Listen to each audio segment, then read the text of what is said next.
already spoiled. Well, good afternoon, everyone. Can everyone hear me okay? And we'll pass the mic so everybody can hear clearly. I always get frustrated when you can't hear at these events. So, well, welcome and thanks for joining us today. This is a topic that I think people don't necessarily want to think about, but we have to think about.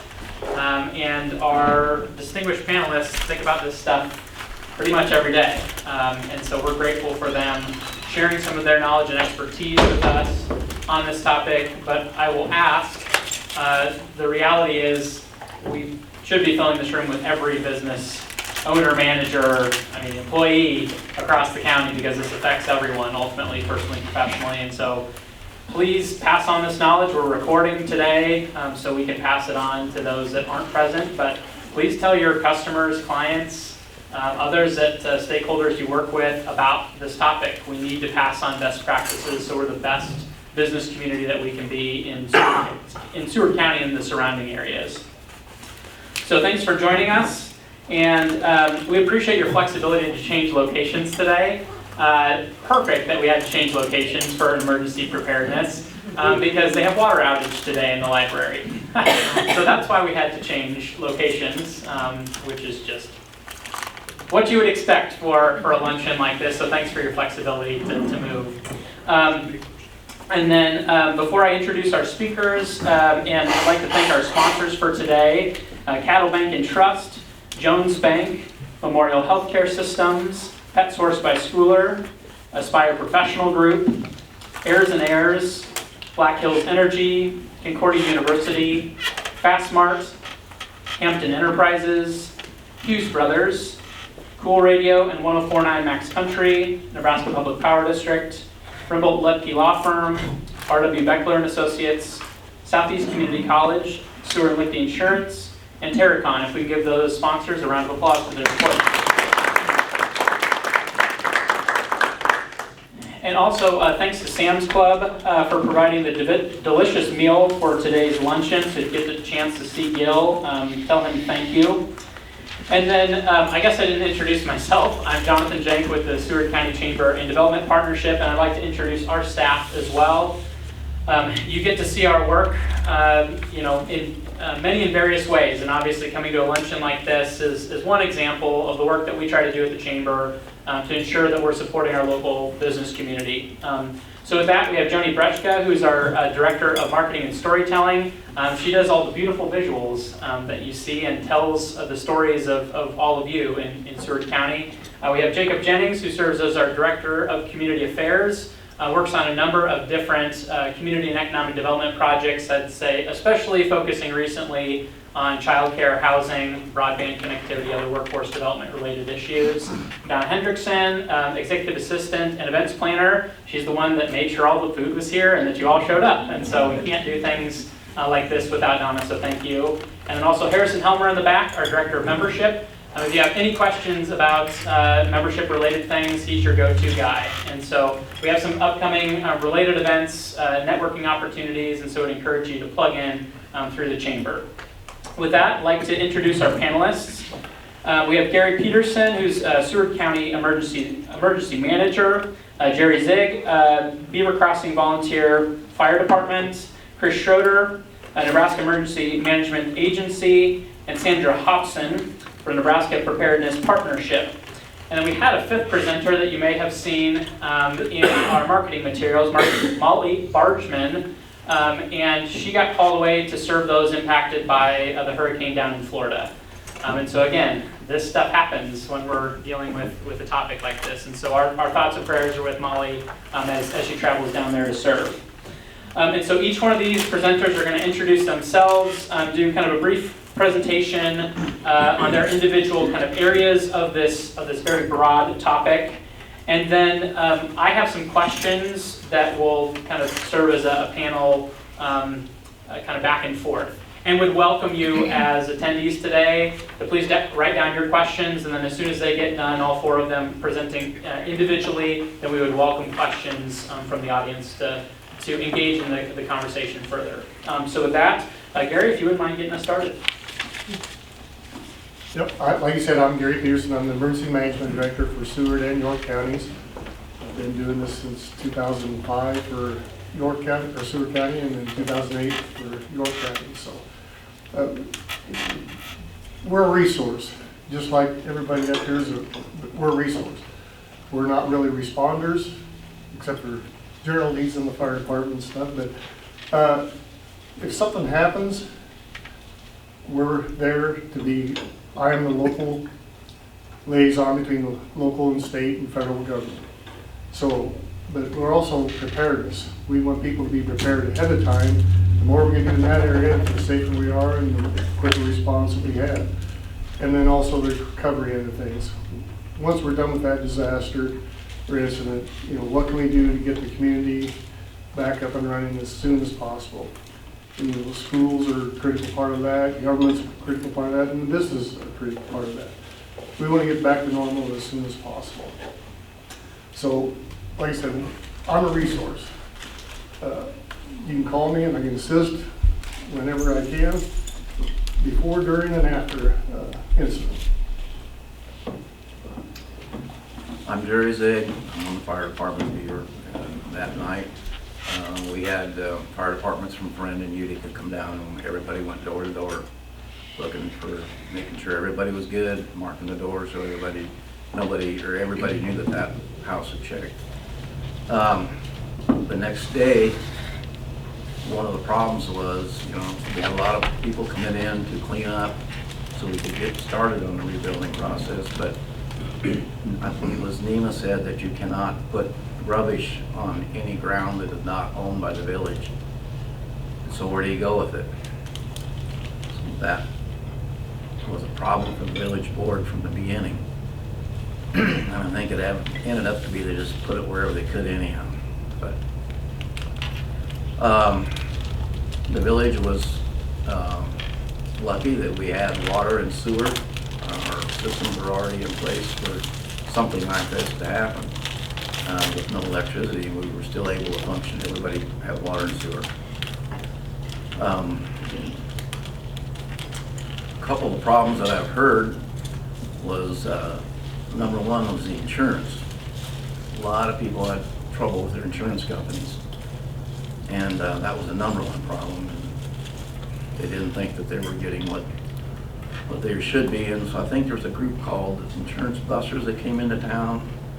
And anybody that had questions or problems, they would go visit with them, and then that group would work with the insurance company and the landowner or the property owner to see if they could get things resolved. And some did. Some said they did well. Some said they really didn't do much. So the power company, and 5 days and everybody had electricity, which I thought was awesome. They did a really good job because the lines coming into Beaver, there's 2 ways to feed lines in there, and both of them were down. So everything got prepared in 5 days. So they were prepared. So I guess that's about all I have. Good morning, everybody. My name is Chris. I serve as the Community Outreach Unit Supervisor and a State Liaison with NEMA, the Nebraska Emergency Management Agency. I'm not originally from Nebraska, but I got here as quickly as I could. NEMA is a state agency. It's one half of the state of Nebraska's military department alongside the National Guard.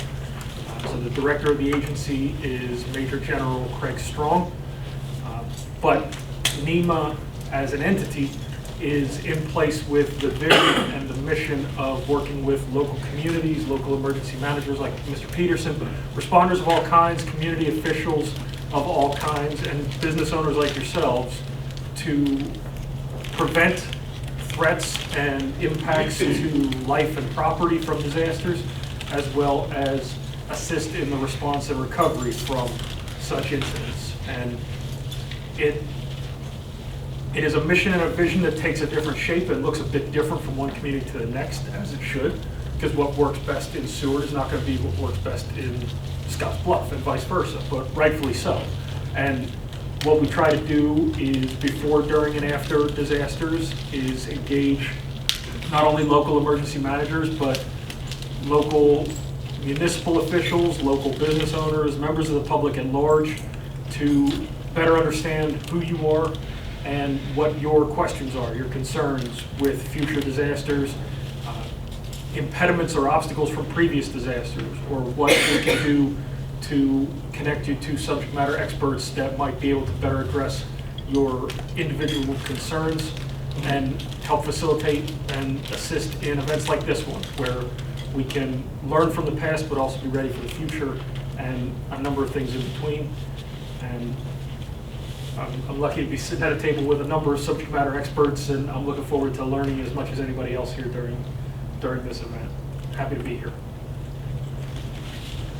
Hi, I'm Sandra. I am from Nebraska Preparedness Partnership, or NPP, not to be confused with NPPB. We are a public-private partnership, and those who aren't familiar with that term means I'm basically a liaison between the public sector, like NEMA and the emergency management, and the private sector, such as yourselves. And I help during disasters. I sit in the State Emergency Operations Center and assist NEMA and local and state emergency managers to help get the resources that they are looking for, get them to the right places. I am there to help assist in any way, including gathering information about what is happening in the local communities. Are there food shortages, for example? Do they have needs that are unmet? Because then we report those all back to the state. I started in this job full-time in January of 2019. 2 months later, I was thrown into the EOC for the first time. I'd never been in there before, and I was there for 14 days straight, for 14-hour days, just trying to work the 2019 flood. So I learned an awful lot through that, but I learned that every one of you in this room are my partners. I can't do my job without every one of you, and we work together to try to be prepared and mitigate and respond and recover from all these disasters that happen. And disasters don't have to be big. You can reach out to me if a disaster is just affecting your business and you have nowhere to go, you don't know what to do. If I don't have the answers, I might know where to go find them or who to talk to at the state or your local government. So use me as a resource.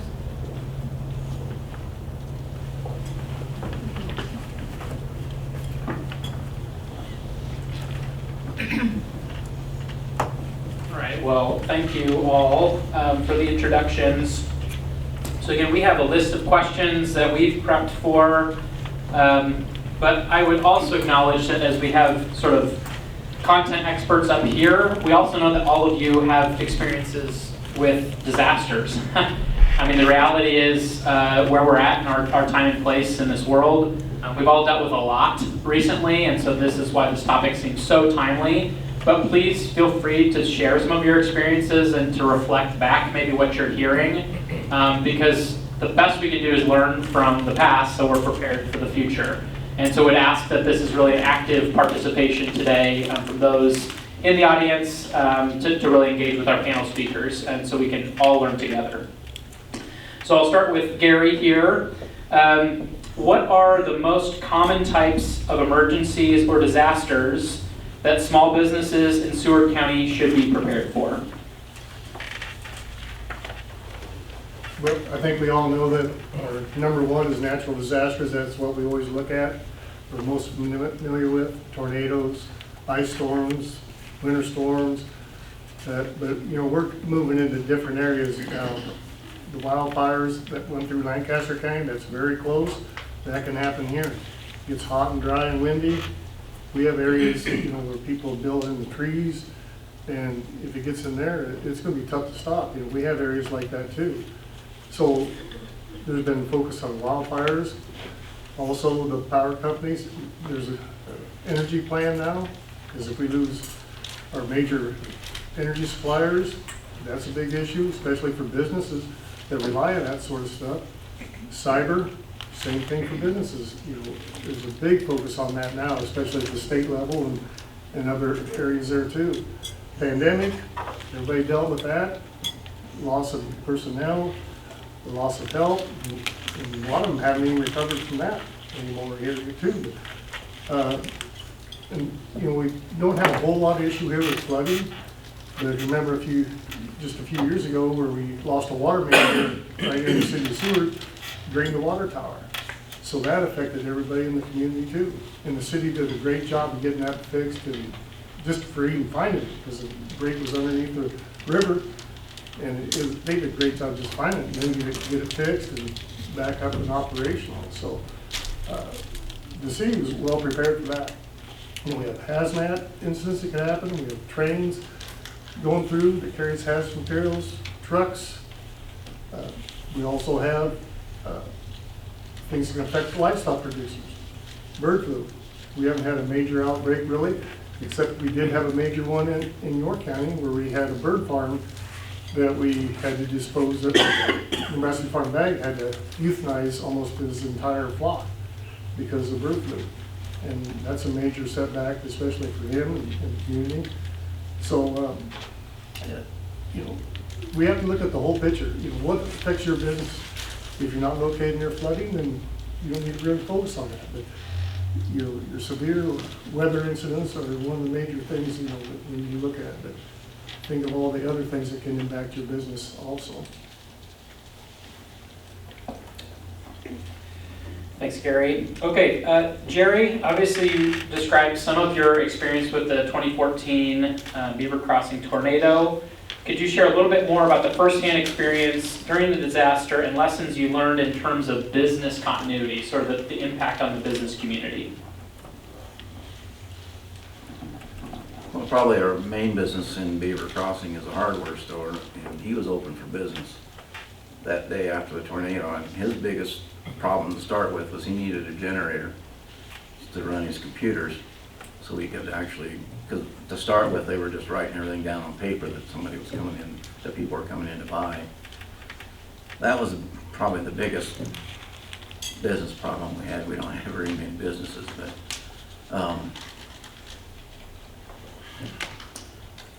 just trying to get, well, our filling station, well, he was pretty well toast anyhow, so.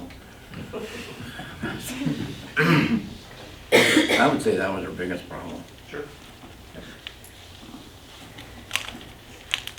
Chris, how can small businesses collaborate with government agencies and volunteer organizations during emergencies to enhance their preparedness efforts?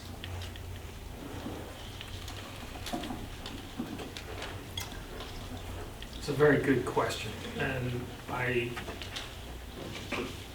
appreciate this question because it has forethought behind it. I know that for myself as a representative of a government agency, a question that's always in my mind is what can I do, what can we as an agency, as the state, be doing to better support individuals like Mr. Petersen, like our local fire departments, like the local business owners and communities before the next disaster so that they feel prepared for it. But that's not to say that it's not a two-way street, and there are ways for business owners to coordinate with government agencies, to coordinate with volunteer organizations to be as prepared as possible. And it can be a blessing and a curse at times, let's say, but there are benefits to be had in terms of disaster preparedness around social media. And there's real-time information out there during a disaster, and we've seen that during wildfires in various parts of the state, including communities trending further and further east here in Nebraska, during the 2019 floods, during the pandemic, during straight-line wind incidents, tornadoes. Mr. Petersen rattled off a number of disasters that can happen or have happened here in Seward, and there's benefits to having the immediate availability of social media and the immediate connections, even from a distance, between business owners and the community, vice versa, the public at large, just putting out information. We are going to, in fact, be open tomorrow, or we're going to be closed so that we can reassess or reevaluate, and any number of things in between. Where it gets tough is that there can also be misinformation or other details that are taken out of context or spun out of control and not fully explained, admittedly, from government agencies on social media, and we can certainly do a better job of that. if the wildfire is said to be 20% contained, that doesn't mean that 80% of it is running completely out of control and headed straight for us. But we have a responsibility to not only convey that information, but explain the context around it. All of that feeds into disaster preparedness, though, and it's an easy, inexpensive, accessible, and fairly low-drag way to keep the community informed on what's going on to the best of our ability, and an easy way for the community at large and individuals to remain informed on what's happening or what the state is doing, perhaps, if it's a disaster that is either too complicated or too complex or beyond the scope of individual community, local responders to handle themselves. That's more often than not when the state steps into support, because we never want to even appear as if we are there to take over. It's your community, and you are experts in your community, and the state is there to provide wraparound assistance in various forms when it's beyond the scope of Seward to address fully or on your own. But that's not to say that we can't be there to help even beforehand, or even in those low attention or smaller, air quotes, disaster events. So for the question, what can business owners do to coordinate, collaborate, be better prepared in certain ways? I always point to our friends at the National Weather Service and NOAA, who do a phenomenal job of putting out weather watches and warnings and special weather statements and advisories, air quality alerts like we have today, on social media, on their website, and many places in between, from news releases to the alerts that you get on your TV, the brr, brr, brr. And they are always looking for ways to expand on that too, and are always looking for feedback from communities if you've got questions or concerns or feel like they could be doing something better or differently. And the same goes for myself and my agency and NEMA and emergency management in any sense, really. We want to help you feel as ready, educated, prepared as possible. And I know that we've got a lot of volunteer organizations, and I'm about to pass the mic to one of them, who feel the same way. And even if it is, well, I won't even go down that road, but we are unfortunately seeing more and more disasters happening with greater intensity and greater frequency, not just here in Nebraska, but nationwide, the world over. You need look no further than down in Florida or Hawaii. And even here in Nebraska, if we have a hurricane come, we've got a lot more problems on our hands. But there's still lessons to be learned in terms of not just response and recovery, but preparedness as well. And I see it as my role and the role of state agencies here in Nebraska and beyond to know the community as well as possible so that we can better help the community on those bad days. We are here to, our mission is to help people. And to do that, we need to understand the people and understand the community. And hopefully in doing so, build a level of trust there. Good things happen when there's trust in the room, but that can only be gained by knowing one another. And thankfully we've got a wonderful conduit, Mr. Petersen, here in Seward, and so many other responders here in Seward and across the state. In Nebraska's 93 counties, there are 67 local emergency managers. Mr. Petersen is just one of them. As you move further and further west, they are responsible for not just one county in many instances, but several. And in, I was going to say more rural areas, but Nebraska is a very rural state in every respect. Emergency managers are not just experts around disasters and emergencies, but are often sheriff's deputies and volunteers on the fire department and village clerk a couple days a week and a pastor on Sundays. And that's not too far off from a real example. And what I mean is that they wear many different hats, as do responders and business owners alike. I say that to say that I'd like to think I understand and empathize why events like this are more and more important and impactful.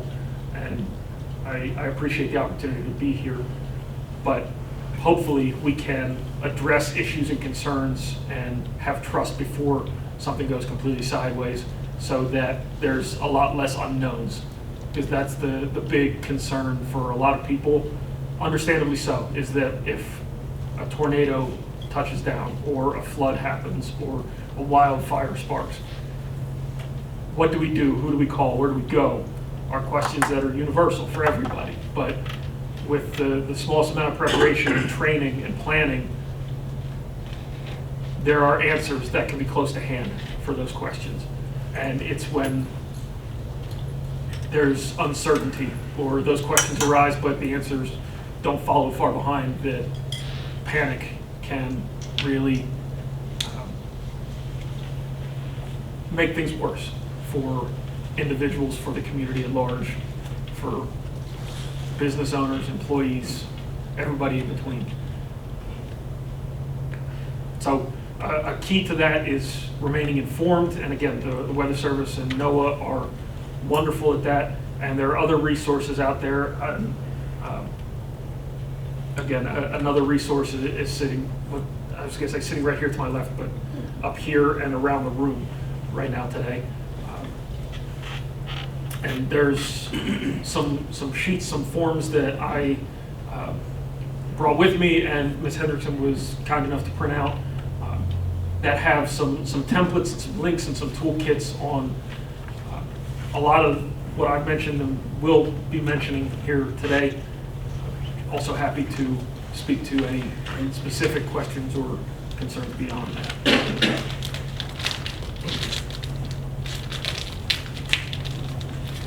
Thanks, Chris. Okay, Sandra, what resources and support does your organization offer to assist small businesses in Seward County and surrounding areas in their emergency preparedness initiatives?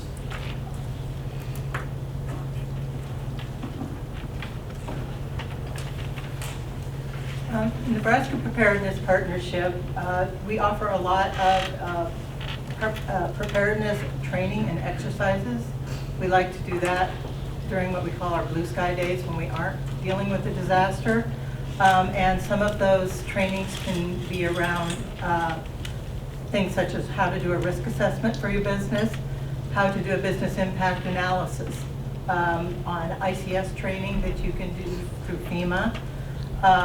And also, we forward a lot of information and promote training from other partner entities such as NEMA, FEMA, CISA, and the likes of those. Chris already mentioned about situational awareness. We partner a little bit with the Joint Information Center at NEMA, and if there's a disaster going on, as I receive that information, I am passing it on to those in the state of Nebraska as well for awareness of wildfires or any other things that are going on. I used to try to do it just regionally, so it was just in your area, but then it was brought to my attention that some businesses had multiple locations, or maybe they traveled, and so I now started just kind of hitting everybody with it. You can delete the email if it's not relevant to you, but that way you're aware of what's going on within your state, that maybe, you know, oh, okay, I was gonna take I-80, but now it's closed because of a blizzard, so to speak. And a lot of those are weather alerts, these health alerts, air quality, and like I mentioned, local disasters. We also have some templates and some assistance in writing business continuity plans, one of which I think is in front of you, that we partnered with Facebook to come up with a, I can't remember the name of it officially, community resilience guidelines, something like that. That's just some high-level guidelines for small businesses as to how to get started with a business continuity plan if you don't have one. And I'm really happy to announce that after multiple, I know that sounds like a lot, but they're designed to be broken down into small sections. Since they are webinars, you can download them, watch them anytime you want. They're free, they cost you nothing. The only thing we're asking is some demographic information so we can kind of see how far out they go. But those will be, like I say, hopefully available on Tuesday. And along with those will be business continuity plan template and templates for how to do a physical security assessment. So a lot of good information out there that will be introduced on Tuesday that should help you with your plans. And in general, if you don't know where to go or who to ask, I get a lot of phone calls every day that are, I need this, but I don't know who to go to. Or they don't even know who their local emergency manager is. That's okay. Call me, I'll figure it out. If I don't know, I often know where to look, or I'll point to Chris or whatever, you know. So don't hesitate to ask. No question is too small if you're working on trying to be better prepared for these disasters. Just to brag on Sandra for a bit, if I may, neprep.org is the website for NPP, and I think it's on her business cards in the back too. And it has become a veritable library of information and resources, templates, toolkits for not just preparedness, but response information, recovery information. And I think there are ways on there to also sign up for her email notices. Those go out to, the number is in the thousands of stakeholders and business owners and partners across the state. And Sandra has very graciously made herself available to act as a signal booster and an amplifier of messages that others can benefit from and learn from. Oh, and just for your awareness too, before I came to NPP, I did business continuity planning and disaster recovery for a private sector business. So I have been on your side of the street as well. I know what it means to write a business continuity plan and how difficult that can be and daunting. How many staff are with NPP? You're looking at it. I report to a board of directors, but I'm mostly grant funded through the state of Nebraska, and so I partner a lot with NEMA and I have a lot of support system. So it may be me as the only paid employee, but I have a lot of support. The Army is small, but it's mighty. Yeah, I sincerely appreciate the continuity of operations plan. In particular, we, as the chamber, went through that process. It's actually part of our benchmarking practices that we did through the accreditation through the U.S. Chamber of Commerce. They actually required us to have that if we wanted to be accredited through the U.S. Chamber. So they're sort of, if you think about your industry peers, sort of what's best practice, whatever your industry may be, this is something you really have to have.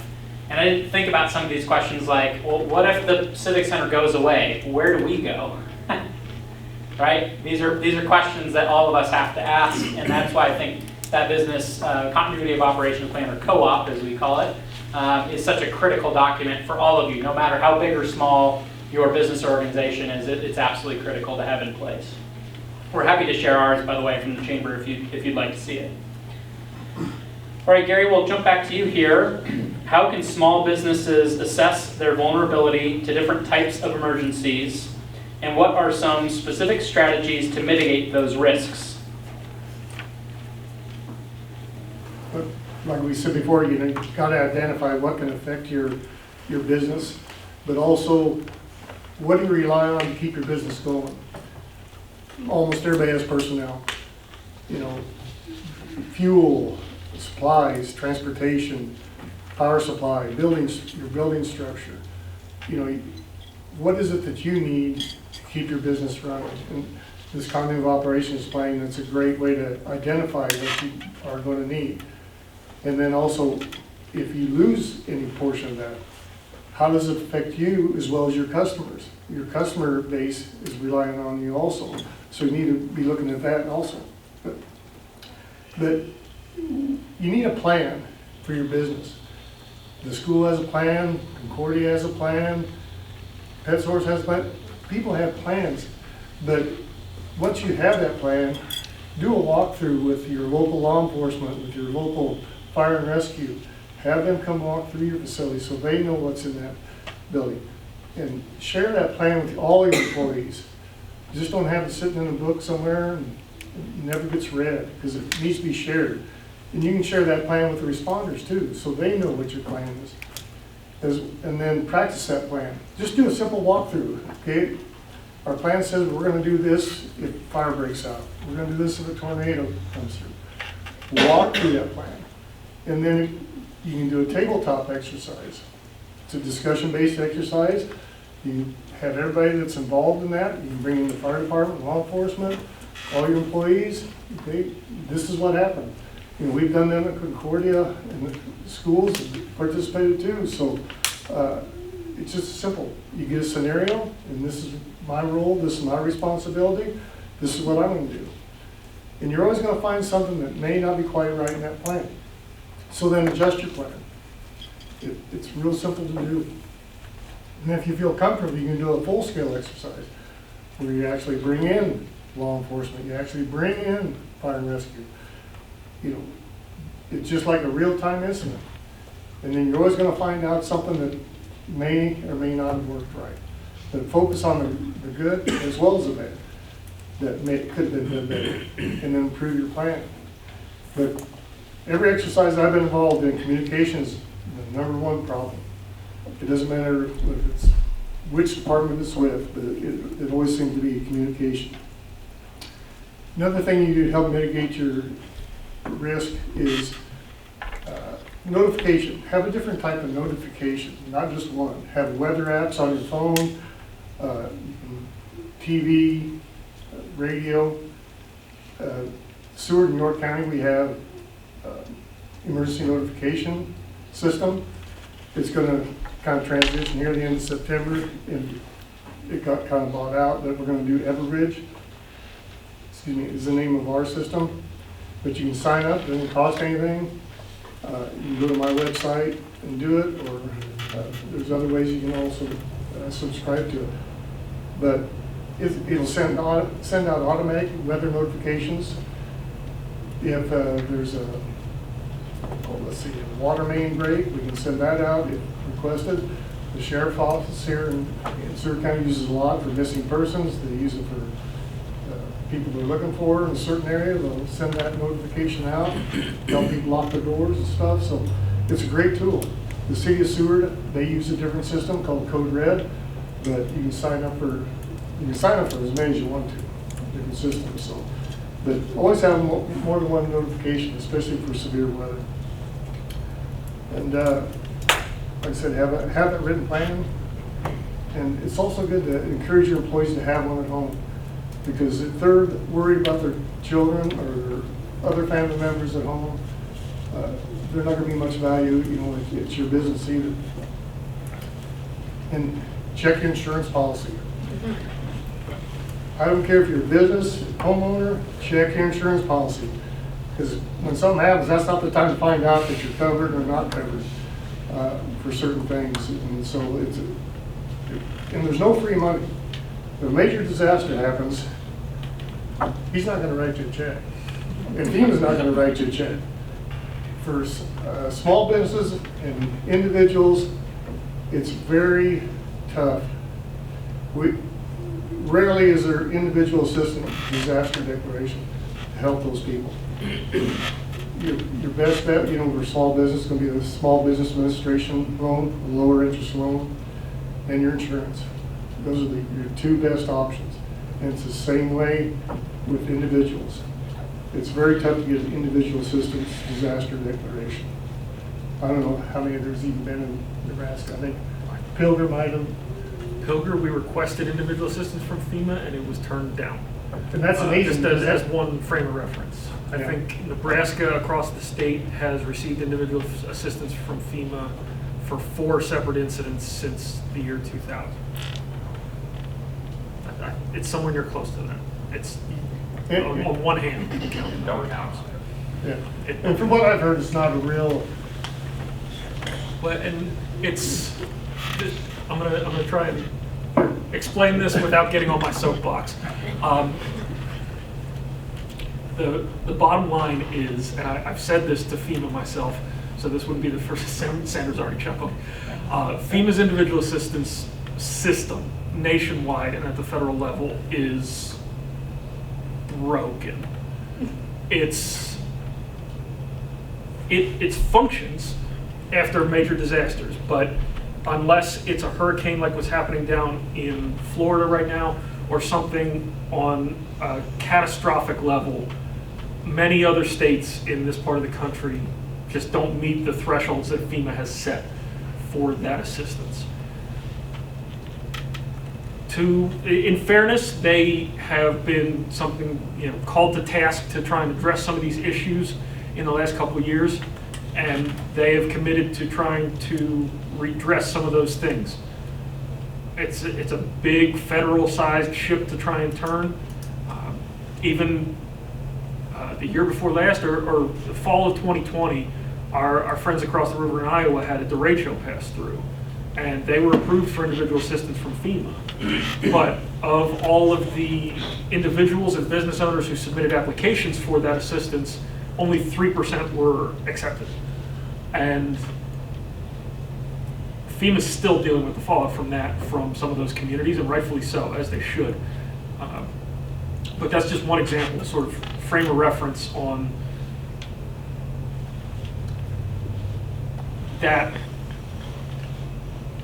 system. Thankfully, here in Nebraska, we take care of our own, and there are other funders, other donors, other forms of assistance that have made themselves available to step up to the plate in FEMA's absence.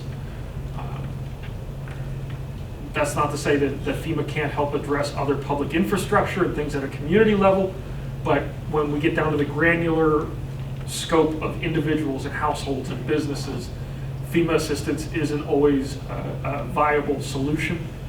That's not to say that other assistance can't be found more closer to home in certain cases. But I took away from Gary's time. No, Sorry. I'm glad you explained all that. Last thing I have on that is the Red Cross, they have a ready rating. It's a free thing that businesses can do to examine their business, and help make improvements. I printed off some brochures from the Red Cross back there. Yep. So, and I printed off anything back there, feel free to take with you. Ready.gov is another resource. It's a good website to go to for information on your common operations planning. But I go to Sandra first because I think she's going to be the best help. Put her to work. Thanks, Barry. Yeah. And I'll just make mention too, we have some wonderful insurance providers here in Seward County. And if you're in the insurance industry, would you raise your hand? I think we have a number in the room. And so I would encourage you to have conversations with them. We have a generous sponsor today, Seward Lichty Insurance, and then some other wonderful insurance members through the chamber. And so please talk to them. We have some wonderfully professional insurance agents across the county that obviously are here when we need them. So please engage them in that conversation. All right, Jerry, what financial measures can small business owners put in place to safeguard their businesses during and after an emergency?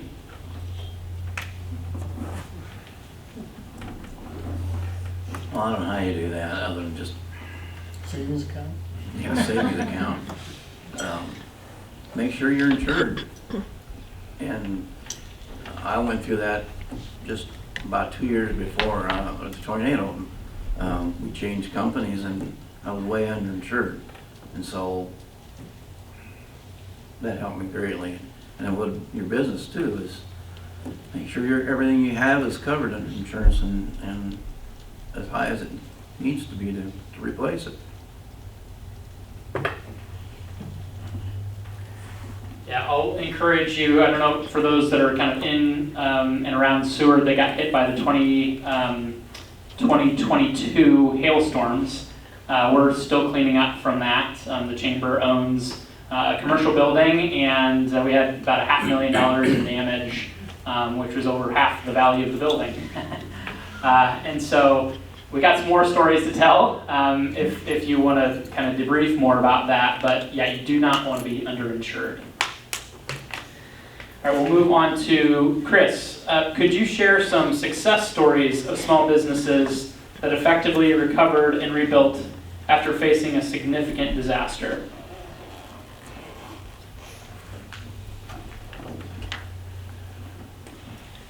Yes. Well, I'm not certain if it's a good thing or a bad thing that there are quite a number of examples from the last couple of years here in Nebraska. But I would say that every success story, every positive outcome, every recovery effort has success stories, and every success story feeds into best practices for the future and lessons to be learned. And there have been a rash of wildfires across the state, but particularly in the western part of Nebraska, the southwest areas of Nebraska, but more and more east is what we're seeing in the last couple of years. Just last December down in Lancaster County, Fillmore County, Cass County this past Easter, and there were any number of businesses and business owners impacted by those events, not least of which being the farms, the ranches, the acreages that exist around the state and in communities near and far. Each of those is a small business, and in local communities, small businesses of all kinds are tantamount to critical infrastructure. That's how the community remains a community. That's how a community is able to sustain and endure such incidents. But each disaster, what I would say is that each disaster is unique, and even if there was a business owner that was flooded in 2019, the next time they are flooded or the next time a flood happens, it's not going to happen the same way. The impacts are not going to be the same. The short and long-term effects are not going to be exactly as they were the last time. And so a lot of the success stories that I have heard involve not just having a plan and practicing it, but continuing to do so, and ensuring that all employees are aware of what to do or where to go or who to call when something happens, or even how to stay informed and stay in contact with one another if something were to happen, say in the middle of the night, or beyond operating hours, or on the weekend, or whatever the case may be. And I would add to that the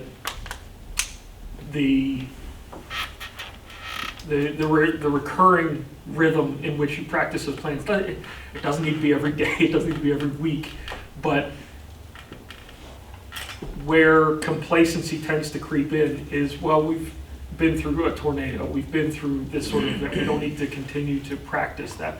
And that is valid, but there's always some sort of unknown unknowns when a disaster happens, something that we don't know until suddenly and quite explicitly we're well aware of this issue when it happens.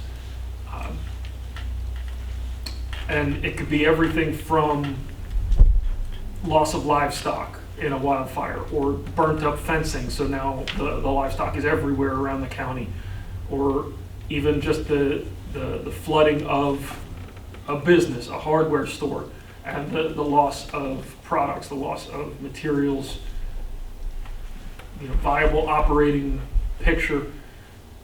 Whatever the case may be, it's prudent to know what you might be up against, prepare for it, have a plan not just for an emergency, but in the event that the facility needs to evacuate quickly. What do we do then? Or conversely, if we need to seek shelter and shelter in place for a period of time, what do we do then? And a lot of these tenets are carried over, or can be carried over, to individuals and households and the family level, and not just knowing where to gather in the event that we need to get out of the building, but make sure that everybody knows, new employees, old employees, even the neighboring businesses. If it's along Main Street, see if you can establish a rally point for everybody. so that everybody knows who and what and where and when. God forbid you ever have to use it, but it's better to have it and not need it than the opposite.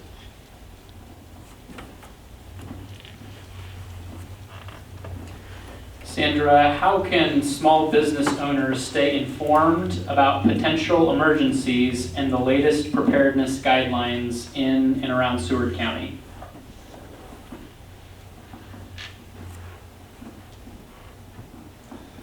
I know Gary touched on a lot of these, but most everybody now has smartphones.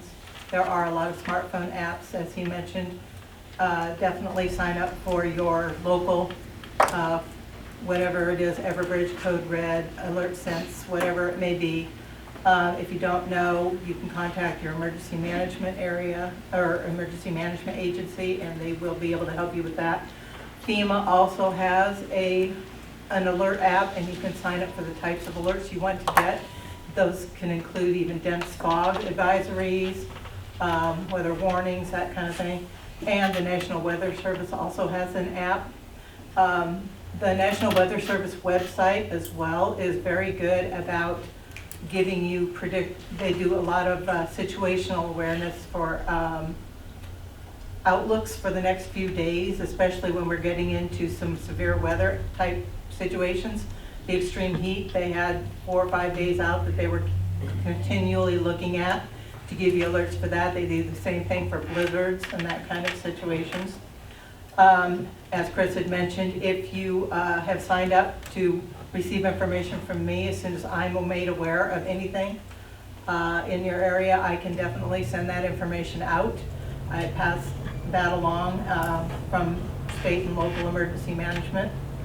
Let's see.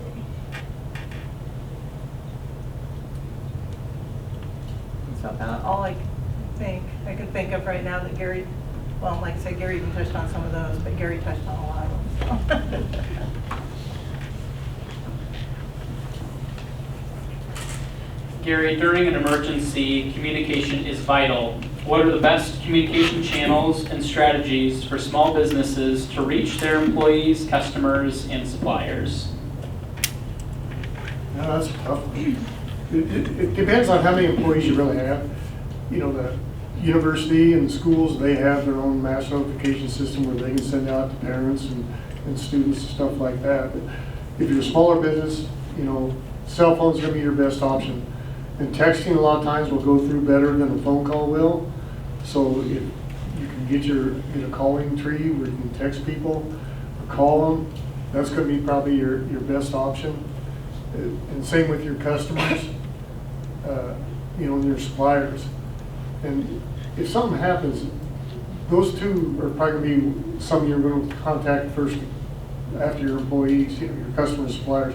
And if you can get a contract ahead of time with your suppliers saying, you know, in case of a disaster, you know, where am I at on your list? Are you gonna go to somebody that's bigger than me first and give them their supplies, or are you gonna come to me? You know, and, you know, hospitals, you know, it'd be a big, they have a big need for certain items, you know, so I'm sure that they have a lot of this figured out ahead of time, as well as others, but figure out a lot of these things ahead of time, you know, with your suppliers and with your customers, saying, you know, if this happens, you know, you may be delayed in getting your stuff, but, you know, you don't want to lose them as a customer either, because if it drags on too long, they're going to go somewhere else, and if they get a better deal, they may stay with it. But, so those are just a few things that I can think of about that. See, we're going to go to Sandra here. What are the key elements of a business continuity kit or plan, and what should it contain to help a small business manage through a crisis?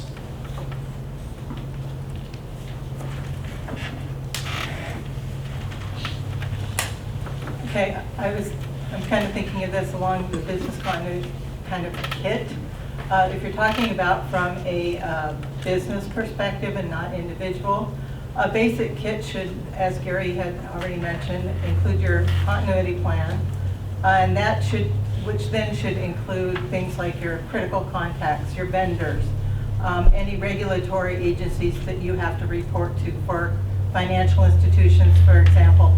If you're unable to do business, you might have to report to the FDIC that you're unable to do business. Any procedures that you have and policies, any other relevant information. Definitely employee contact information. What are your critical systems? Can you do business without them? And if you can, how can you do it if you don't have a computer system? If it's something you normally do on a computer, can you do it manually? That kind of information should all be included in that plan. And the kit should also include your floor plans. As Gary again mentioned, your first responders can see, you can show that to them, and they can see access points. And it's easier then for you to also show them, okay, in this location on this floor plan, I have hazardous chemicals stored. I might have bottled oxygen, or I might have cleaning supplies that could tend to be explosive in a fire or something, so that keeps them safe as well as anybody else in that building. And propane, that kind of thing. Building access keys, have extra sets of those. Flashlights and extra batteries, first aid kits, including PPE type equipment. Food and water. If you put food and water in there, make sure that you watch the expiration dates, rotate it out, or get some things that are a little bit longer term. Those little pouches of tuna are good for a few years, so those kind of things like that. And also, outside of your kit, encourage your employees to think about the same thing about having a kit at their house, because as Gary mentioned, if their families are not safe, they will not come to work. That's all there is to it. You will have nobody working for you at that point. And even if they are at work, make sure that they have with them things like their medications. If they're critical, like say they're a diabetic, and rely on that. If you would have to evacuate the building and you don't know how long, and you don't have your keys, for example, to get to your car, to get home, to get more meds, how are you going to take your insulin? That kind of thing. Have everybody kind of think of those kinds of things. There's a whole list, and on our website, I do go through, there are some examples that are from even ready.gov and some of the others that have been mentioned here, because there are hundreds of lists, literally, of what you can include in a kit. You tailor it for your business and what works best for you and the type of business you are.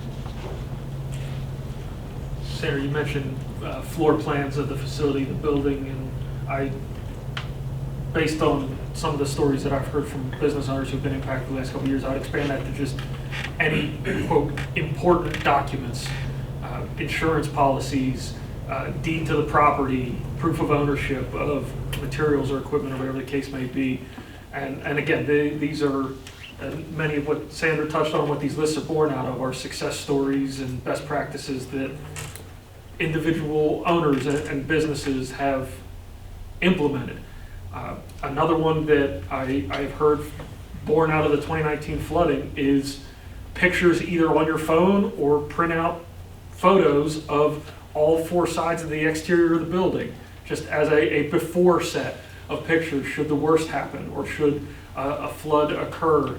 That's proof positive for FEMA or for whoever that this is what it looked like prior to whatever just happened, and then they can work with you to establish an after set and then reconcile the two so that you are afforded what you are due from them or from the SBA or from whoever.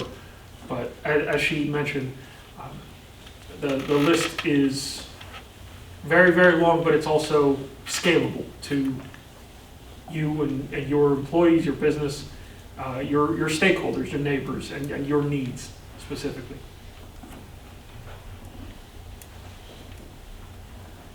Chris, we'll go back to you here. Volunteer organizations play a crucial role in disaster response. How can small businesses collaborate with them to support the community and aid in recovery efforts?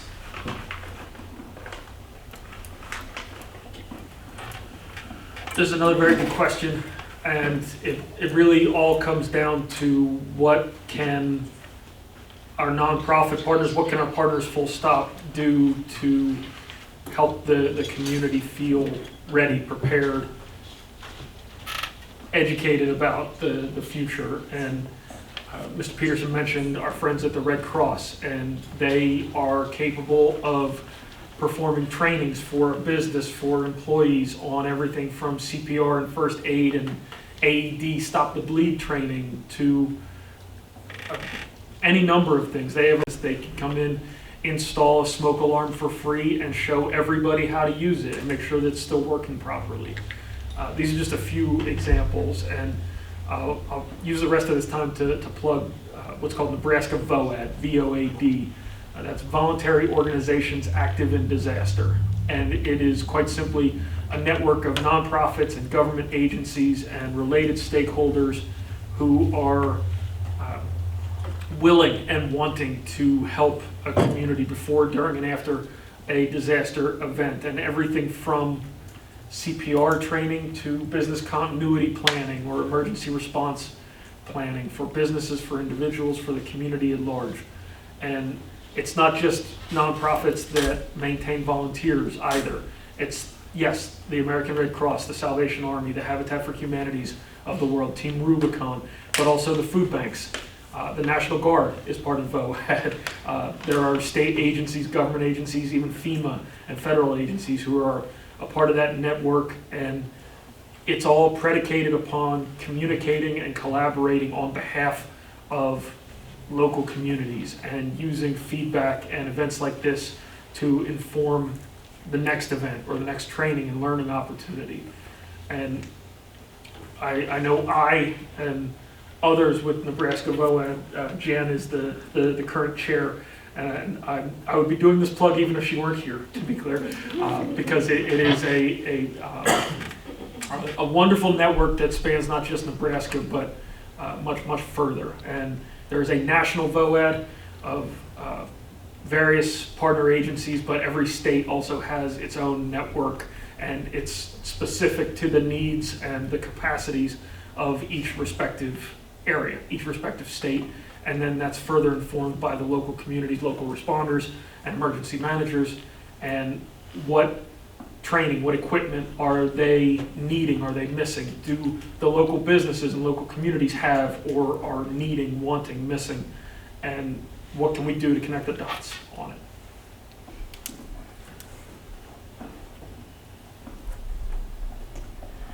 Gary, you alluded a little bit to this already, but what are some practical ways for small businesses to conduct emergency drills and exercises to test their preparedness plans?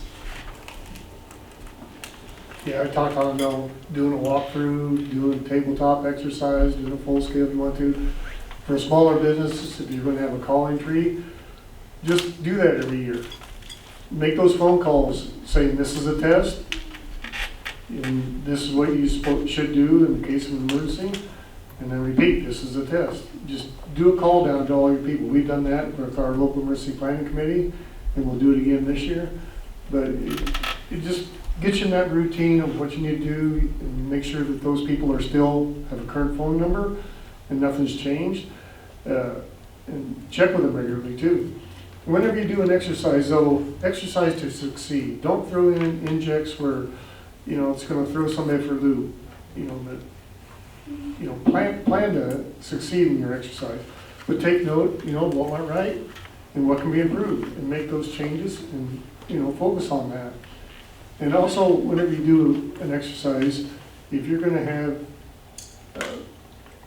individuals in your office or your facility that need assistance, plan exercise with those people too. They may need a wheelchair, or they may need other type of assistance. They may have cognitive problems. Incorporate that into your exercise. We've had people, volunteer. They want that in the exercise. And we've done that before too. So just include everybody that's going to be involved in that response, and make sure that everything's current, your information. Jerry, what are some common misconceptions about small business emergency preparedness, and how can we overcome them?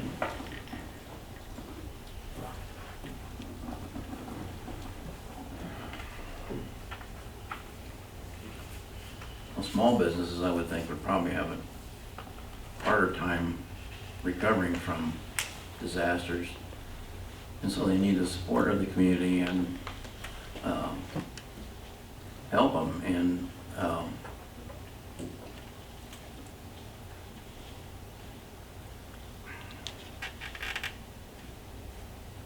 just any way you can, I guess. I'm not sure how you would do it necessarily, depending on what the disaster is, but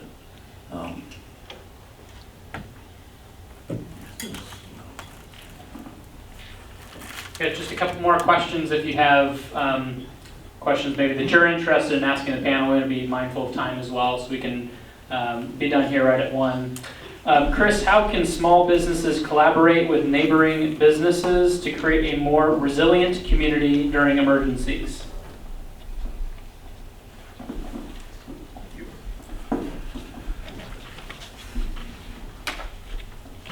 Not wanting to completely retread over previous answers, I would say that the optimal word in that question is neighboring.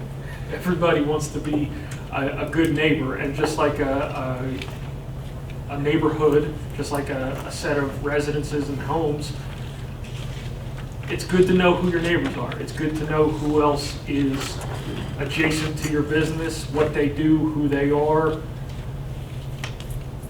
If they're new and new to the community, then a natural conversation can be what types of disaster events might they be aware of or might not be aware of. What things have you learned in your time as a business owner in that location that took you by surprise, or what have you learned that you didn't realize or consciously consider beforehand that might help them out.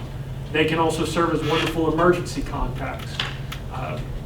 Gary has mentioned, it's been mentioned a few times, having a calling tree or having a phone number for all of your employees. And I would take that one step further and say that the gold star best practice would be to have several phone numbers or emergency contacts and contingency numbers for all of your employees. That way, if they're not answering their work phone, perhaps you've got their home phone or whatever the case may be. But again, to go back to some of the themes that we've already touched on previously, knowing who they are, knowing what they do, and forming a relationship with those folks is an easy way to remove a lot of unknowns when a disaster does happen, or there's a thunderstorm warning overhead, and I don't know if they're over there right now. I don't know what his name is, and I can't remember hers, and hopefully they'll do okay. Or if we really need to, we can open up our storm shelter or back room for them too. Do they even know that exists? And again, these are just some small examples, but the key is forming a relationship with that person, because the goals are the same: to come out of the other side of whatever the disaster is as whole as possible, and then helping one another get back to that point. I'll make a quick mention too. We really pride ourselves in the chamber in being the voice for business in Seward County. We also don't know when there's all new businesses in the county. So if you know someone that's a neighbor of yours anywhere across kind of the 4 walls per se of Seward County, please send them our way. We keep a database, whether or not they're a member of the Chamber of Commerce. We still try to keep contact information as current as possible, because we get calls from anybody and everybody, because we're the Chamber of Commerce. And so we'd ask you to please, when you're aware of a new business coming in, please pass on that information our way, so we can be prepared when people ask us and say, hey, somebody got hit in Cordova, can you tell us who these businesses are? We want to have that information top of mind so we can be as helpful as possible to the business community in Seward County. This is our last planned question, and then would encourage you to stick around if you'd like to just do some more networking or ask questions of panelists. Sandra, finally, what advice or encouragement do you have for small business owners in Seward County and surrounding areas to take proactive steps towards emergency preparedness and continuity planning?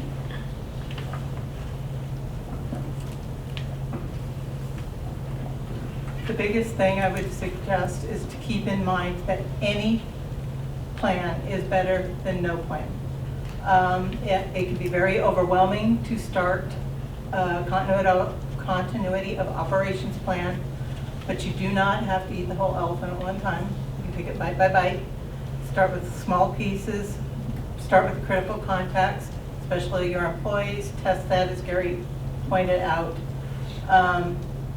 No plan will ever be perfect. It is a living document. Things are always changing in your business, in the environment, in the surroundings, and your plan needs to constantly change with that. So and each time you change, you need to think about how would you test that and do that testing that Gary was talking about. And another thing is to make sure employees know what to do in various scenarios. You can do this, Gary mentioned the tabletop and full-scale exercises. I even have a whole bunch of examples that I would be willing to share with any of you that are what I call water cooler exercises that you can do in a little 15-minute scenario at a staff meeting. Say, what would you do if? Kind of things. And then just have that little discussion amongst yourselves, just to kind of get people thinking about that kind of thing. So, other than that, are things that have already been mentioned, so I won't go back over those. So, thank you. Give a round of applause to our panel speakers. I will mention too that as a Chamber of Commerce, we're here for you as the business community before, during, and after a disaster. And however that may look and feel, that's the reason we're here. And we're here because you support us as members and community members, and we're grateful for that investment. And we can't do the work we do without your support. So thank you for that, and thank you for being a part of the discussion today. Please pass on some of these best practices that you're learning, that you have learned, and will learn as you go through some of the steps that we've discussed today. Before we leave, I want to again thank our generous sponsors that are listed up there. And then thanks again for attending. We have a couple of events upcoming that we will mention. We have our Farm to Table Culinary Experience on Sunday, September 24th, 4 to 6 at the Dairy at Seward. If you don't know what that is, Google it, because it's Googleable now. It's the former dairy farm on East US Highway 34. They're talking about making that into an event space, and so we're testing out the waters on what that could be with this event. Tickets are available now online and through our office. We encourage everyone to come and enjoy the food and beverages from several of our local chefs and restaurants in Seward County. We're excited to have 3 ribbon cuttings coming up in the next few weeks. Join us for the Bryant Urgent Care of Seward in partnership with Memorial Healthcare Systems. That's September 21st at 5 o'clock. We have the Borland Center for Music and Theater on Concordia University's campus, September 23rd at 11:45 a.m. Sorry. Yep, and Wellness Redefined on October 20th, 4 p.m. And then, of course, we have our 13th annual Christmas Festival held on Saturday after Thanksgiving, where we have 5,000 of our closest friends come and hang out with us to celebrate all that the holidays have to offer. So with that, thanks for joining us. Have a good rest of your work week.